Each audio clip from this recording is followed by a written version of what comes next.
20,000 कोटी सतत काही ना काही वावड्या उठतात। आता ही योजना बंद करणार, आता लाडक्या बहिणींची गरज संपली, आता यांचं भागलंय, आता हे निवडून आले।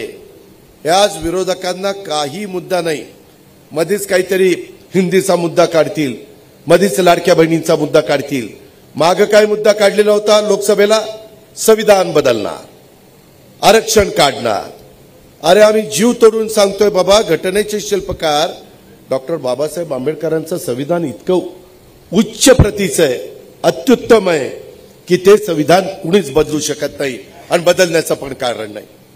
परंतु लोकांच्या मनात नरेटिव्ह सेट करण्याच्या करता विरोधक यशस्वी झाले आणि त्याचा जबरदस्त फटका, मग अशी आबांनी त्याचा उल्लेख केला, आम्हा लोकांना त्या ठिकाणी बसला।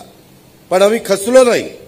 ठीक आहे, तो तुमचा कौल आहे, जनता जनार्दन हे सर्वस्व आहे, तुमचा तो अधिकार आहे, तो मान्य केला, आम्ही स्वीकारला आणि पुन्हा तुमच्याकडे आम्ही मत मागण्याच्या करता आलो।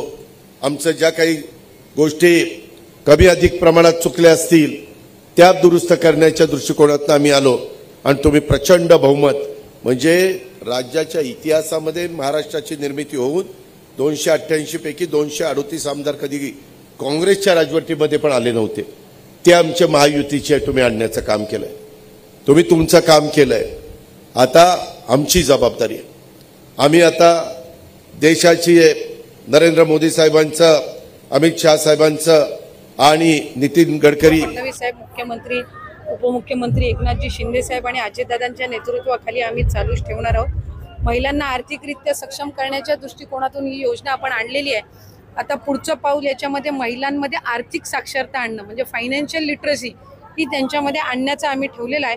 आणि 2100चा बाबतीतला निर्णय आमचं महायुतीचं सरकार योग्य वेळी जे आहे ते त्यानिमित्ताने घेईल। आम्ही लाडक्या बहिणींना दिलेलं वचन जसं 1500चं पूर्ण केलेलं आहे, तसं 2100चं सुद्धा दिलेल्या वचनापासून आम्ही काही हरकत कधी घेणार नाही आणि लाडक्या बहिणींच्या आयुष्यामध्ये आनंद महायुतीच्या सरकारच्या माध्यमातून असंच चालू आहे। मात्र विरोधकांकडून याच मुद्द्याला धरून वारंवार टीका केली जाते की सरकारने कुठेतरी लाडक्या बहिणींची फसवणूक केली आहे। विरोधकांची नजरेत सुरुवातीपासूनच लाडकी बहीण योजना खूपच आलेली आहे। तुम्ही जर बघाल, ज्या वेळेला 28 जून 2024ला ही योजना जाहीर झाली त्या दिवसापासून आजपर्यंत विरोधकांनी त्या योजनेची कधी प्रशंसा केलेली मी तरी ऐकलेली नाही। त्याच्यामुळे त्यांना माहिती आहे की ही योजना जी आहे महिलांच्या आयुष्यामध्ये त्या ठिकाणी चांगले दिवस आणते, आनंदाचे दिवस आणते। अशा पद्धतीची योजना आजपर्यंत कधी आली नव्हती, महायुतीच्या सरकारने पहिली आणली। विरोधक पहिले म्हणायचे की तुमचं फक्त रजिस्ट्रेशन करून घेतील, 1500 तुम्हाला येणार नाहीत, मग 1500 यायला लागले। काहींच्या खात्यामध्ये एकदम 3000 जमा झाले, 4500 झाले, काहींच्या खात्यामध्ये 7500 जमा झाले। मग म्हणले निवडणुकीनंतर बंद करतील।